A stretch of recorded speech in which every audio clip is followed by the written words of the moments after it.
Hello, lovelies. I am back with another video, and today's lesson is about what happens if other people do not remember your memories like you do.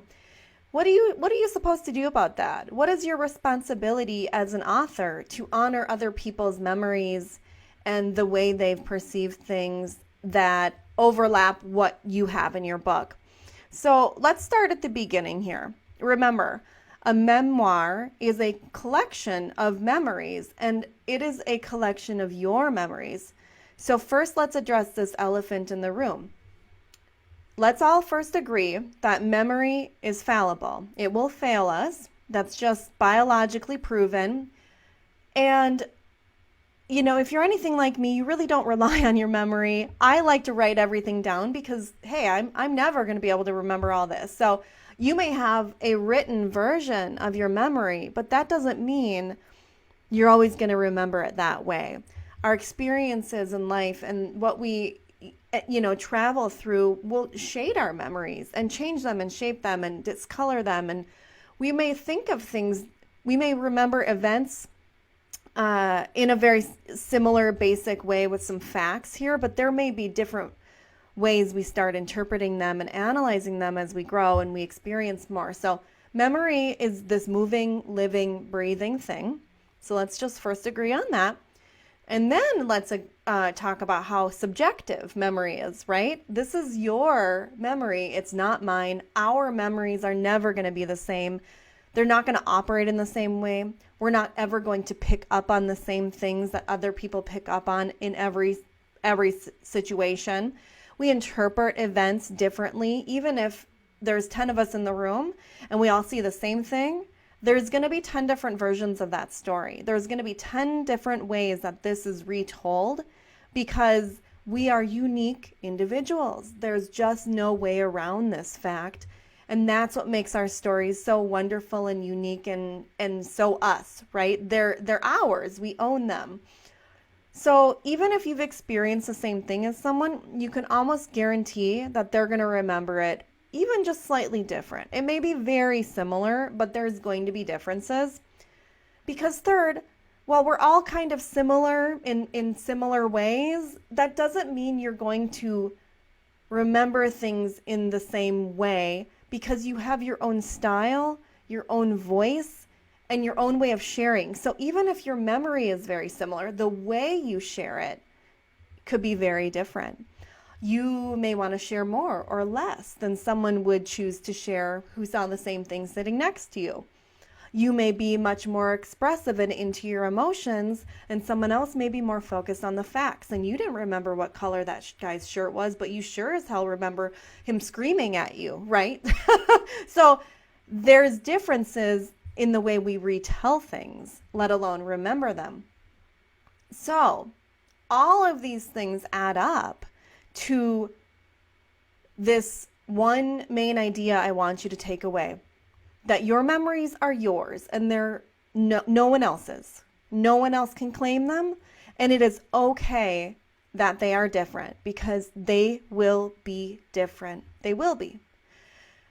So if your book involves a memory that involves someone else, if you're writing about a memory that involves other people, what happens? What happens then? What's your responsibility as the author, as the teller of this memory that involves these other people? Now, we've talked about this a little bit in other video lessons and some of my other posts, because getting permission to include someone in your memoir and talk about them using their real name and real characteristics and location and all of that, these identifying characteristics, you may have some legal things. I don't want to say any other term like ramifications. I don't know. There legal considerations is a good way to describe it.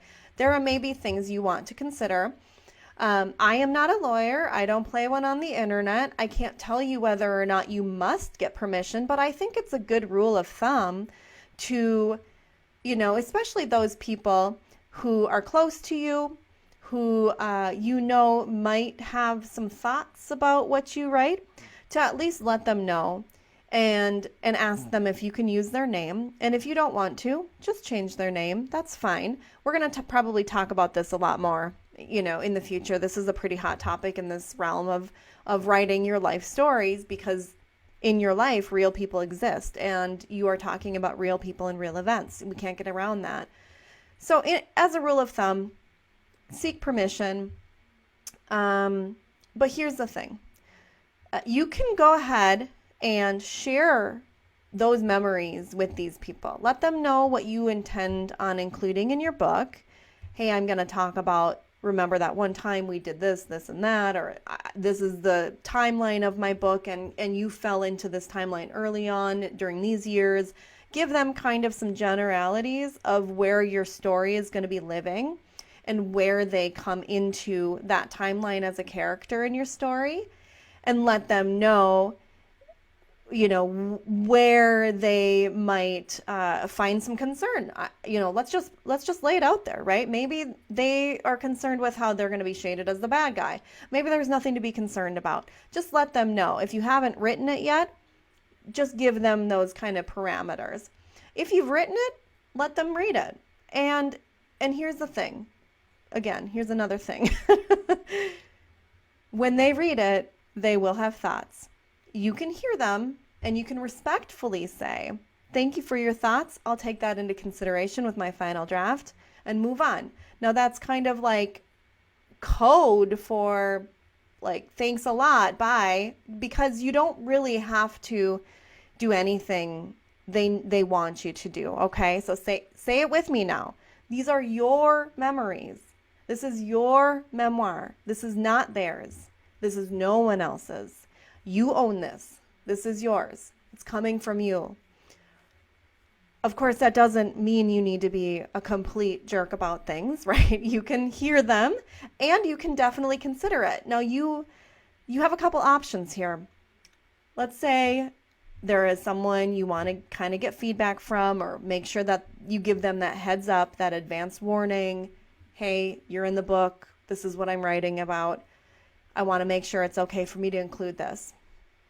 They may say, heck no, and you can kind of shift some things and hopefully come to a place where you're able to tell that event authentically and not identify them.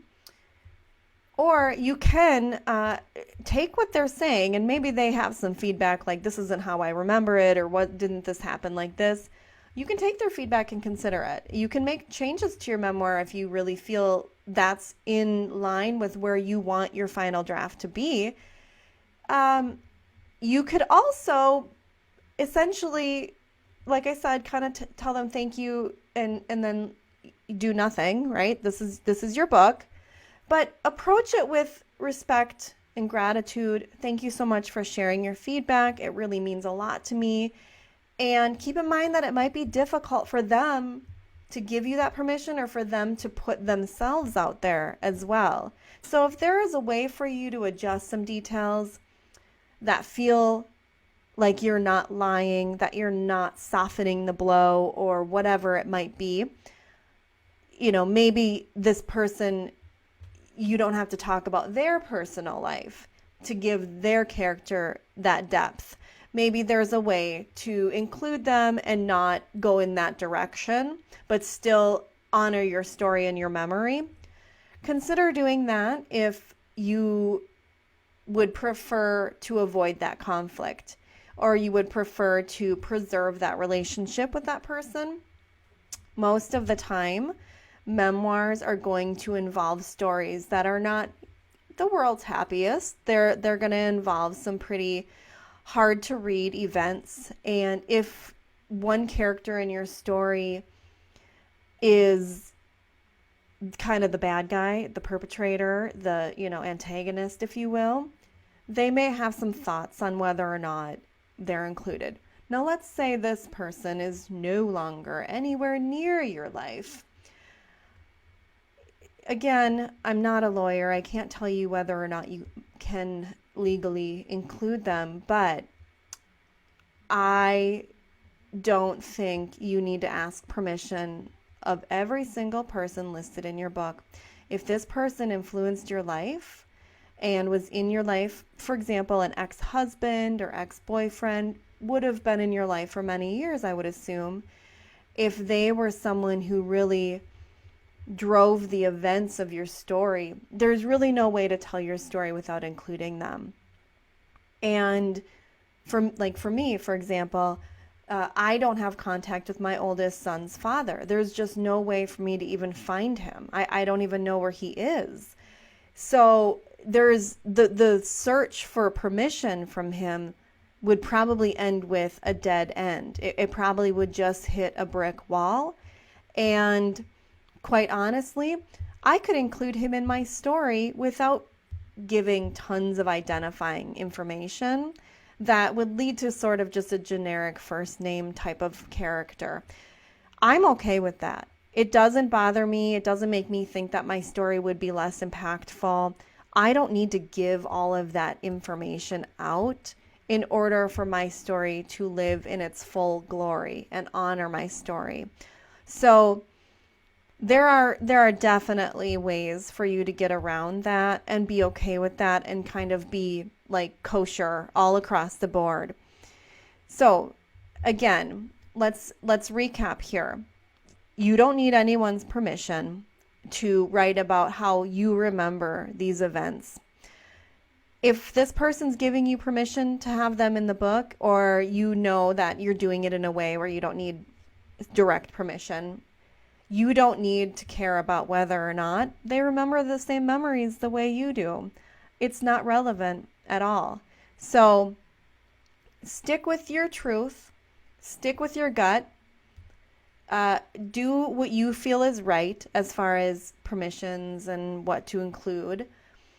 If you are really torn, reach out in the group. Let's have a discussion. Of course, you can always look for a lawyer to just have some legal advice kind of shed on this issue, but I don't necessarily think most authors need to go in this direction.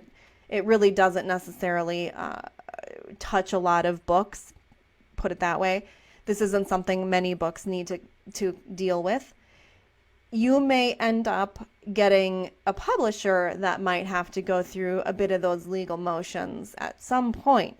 But for now, I want you to focus on getting your story down, honoring the memories that you remember and how you remember them, and not concerning yourself with how others remember them. One small caveat is if you're kind of soliciting different perspectives to give your memory a bit more richness, because maybe your memory is failing you and you don't have it written down. You kind of want to fill in those gaps. But make sure to honor that in your book as well. I don't remember it like this, but this is how Larry tells it, whatever. That's totally fine. I've seen books that do that, in multiple different ways, multiple different styles.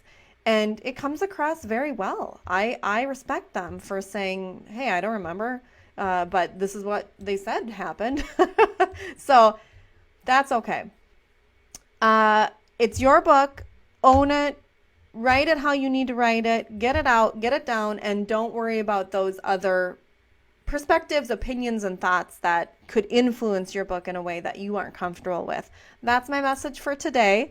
I want to hear your thoughts. I know you're going to have thoughts on this one, so let's chat it up, and I'll see you in the next video.